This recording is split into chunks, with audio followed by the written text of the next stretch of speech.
Hello বন্ধুরা, welcome back to my channel আলি লানহই ডিডি। আর আজকে বন্ধুরা কিন্তু আমার ছোটো ছোটো বেবিরা না, আজকে বন্ধুরা হলো সেই ছোটো ছোটো বেবিদের প্যারেন্টসরা।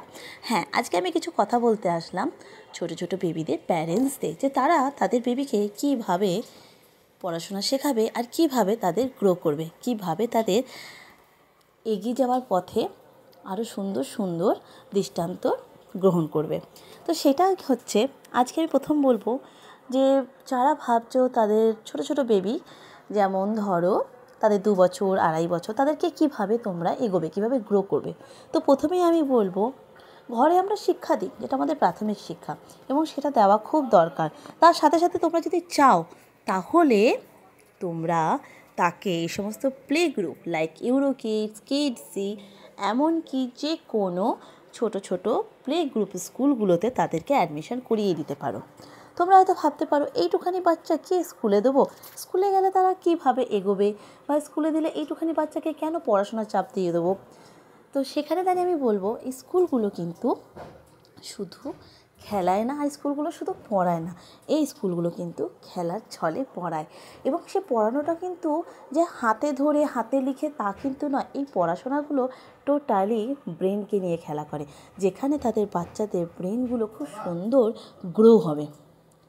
তো বন্ধুরা, আমি প্রথম উপদেশ দেবো যে তোমরা যে কোনো প্লে গ্রুপ স্কুলে তোমাদের বাচ্চাদেরকে অ্যাডমিশন করিয়ে দাও। তোমরা এই অপেক্ষা থেকো না যে যখন 1-এর এজ হবে তখন 1-এ দেবো, বা যখন ইউ কেজি বা LKGর বয়স হবে তখন দেবো। তোমরা কিন্তু প্লে গ্রুপ মানে তার থেকে আরও 2 বছর আগে তোমরা তাদের অ্যাডমিশন করিয়ে দিতে পারো। 2 বছর 7 মাস কি 2 বছর, এমনকি কিছু কিছু স্কুল আছে যেগুলো 14 মাস থেকে, সেখানে কি জাস্ট তারা খেলবে, তারা কমিউনিকেশান বুঝবে, যে আর 5টা বাচ্চার সাথে কিভাবে মিশবে, বা বাইরের জগতের সাথে তারা কিভাবে খাপ খাওয়াবে। এটাই তাদের কিন্তু প্রাথমিক বিদ্যা হবে, এবং এখানে তাদের কমিউনিকেশান স্কিলটা ভীষণভাবে উন্নত হবে। এটা হলো তোমাদের প্রথম কাজ। এবার দ্বিতীয় কাজ আমি বলবো, ছোট্ট অ্যাক্টিভিটি যেগুলো হয়, লাইক ড্রয়িং, লাইক সিঙ্গিং ইয়া ডান্সিং, এগুলোতেও কিন্তু তোমরা অ্যাডমিশন করাতেই পারো। তোমরা ভাববে এইটুখানি বাচ্চা, তাকে এত কিছু প্রেশার কেন দেবো, না, এটা খুব ভুল। আজকাল আমরা সবাই খুবই ছোটো ফ্যামিলিতেই বড় হই, তাই না?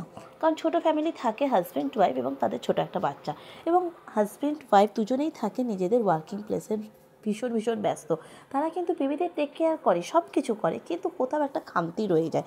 সেইখানে দাঁড়িয়ে বলবো, এই সমস্ত বাচ্চারা যদি বিভিন্ন অ্যাক্টিভিটির সাথে যুক্ত থাকে, তাদের কিন্তু স্কিল অনেক ভালো হয়। তো তোমরা এই সমস্ত অ্যাক্টিভিটির সাথে যোগ করতে পারো। তারা কিন্তু কখনোই যেটা ওরা যেখানে একাকিত্ব ফিল করে, সেইখানটা কিন্তু অনেকটাই কভার আপ হয়ে যায়। তাই কখনও তোমরা ভেবো না অ্যাজ এ প্যারেন্টস যে বাচ্চার উপর বেশি প্রেশার পড়বে, বা বাচ্চাকে আমি ঠিকভাবে মানুষ করছি, আমার দরকার নেই বাইরের জগতের। এটা খুব ভুল ধারণা। তোমরা কিন্তু সেটা ওদেরকে বিভিন্ন অ্যাক্টিভিটির সাথে যোগ করতেই পারো। ভীষণ উপকার হয় বাচ্চাদের ক্ষেত্রে। আর তোমরা যদি চাও যে বাচ্চাদেরকে নিজেরাই ঘরে গাইড করবে, কিভাবে গাইড করবে সেটা কিন্তু জানতে চাইলে প্লিজ আমাকে পিন করতে পারো, আমি তোমাদেরকে সেটা সুন্দরভাবে গাইড করে দেবো। আর তোমরা কি পড়াবে তাদের বাচ্চাদের পড়াশোনা স্টাডি মেটেরিয়ালের মধ্যে, সেই সব জানতে চাইলে প্লিজ লাইক করো আমার ভিডিওতে। নেক্সট ভিডিও কিন্তু সেটাই আসছে। টাটা বাই বাই বন্ধুরা, আজকে এতটুকুই থাকলো। ভিডিওটা ভালো লাগলে লাইক করবে, আর যারা এখনও সাবস্ক্রাইব করেনি প্লিজ সাবস্ক্রাইব করবে। Tata bye bye.